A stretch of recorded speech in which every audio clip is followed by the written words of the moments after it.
1x8. So wider even. How much are those? We'll find out. Okay. All right, is it shooting? Yep. Okay. This is Brendan Phillips, and I'm coming to you live from the Flanger. I've been doing updates on this project in writing through emails every month, but this time I've decided I want to do like a little video update. So I brought my buddy Cedar up here, and he's going to be the one primarily in charge of reassembling this caboose and completing this project.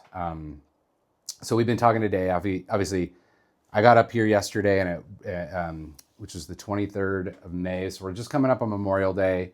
Plan is to start this whole thing at the end of June, and we got it all gutted, and now you can see what's wrong. And it's the moment when you go, okay, is this really worth it? Is this just a thing to do, or are we totally crazy?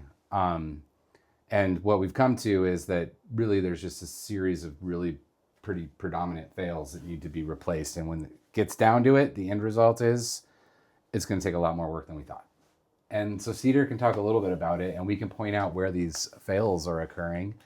So we got this old boxcar, 1890. It's all wood, beautifully built for that time period. Not incredibly well cared for. I think that it's recoverable, and I always am optimistic that wood is malleable and beautiful to work with, and that we have a really good opportunity to take this project and really move it into the next several decades as part of this legacy of this world. And I think it's important to preserve. Let's show them the teeter-totter.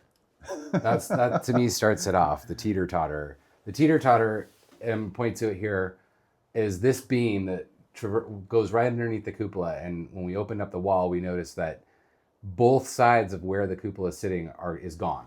So there's 4 cut 2x4s right here that hold that whole beam up, and that's it. Other than the siding on the other side.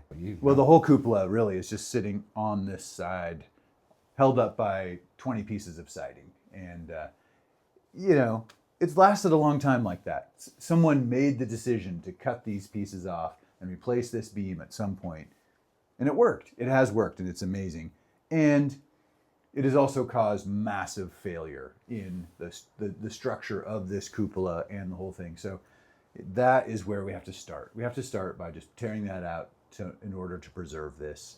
And that's what we got to do. And unfortunately, it does mean kind of taking out all this siding and going back to basically zero. But in the end, that puts us forward. And I think, and then rebuilding the cupola on top of it. And that's like the big part. We'd come up thinking we were going to remove this cupola. And so where we've arrived is the sad place of like, okay, it's going to take longer. It's going to cost more. And that's because we're going to rewrap it. We're going to have to rewrap this thing, and and put in a proper wall system and replace some beams. And I think I've mentioned all of this, but of course I go back to the beginning of this video wherein I say, we opened it and you have this bridge to cross, because once it's open and you see this true extent of everything that needs to happen, you start questioning your sanity. You start questioning whether or not, is this just, how do you tear down a caboose and rebuild one? No, you have to keep going. So we are going to keep going. We're going to get it done one way or the other. And that's the update I wanted to send you. I'm just super grateful to be here at the Black Butte Center for Railroad Culture with my friends, and we're going to watch a killer show tonight, Dylan Earl and some honkabilly bands, and oh man, we're gonna have so much fun up here. So this is a great place to be. And so that wraps up my update on the Flanger car for now, and we'll see you next month, and we'll get started. Thanks a lot. Thanks. Perfect.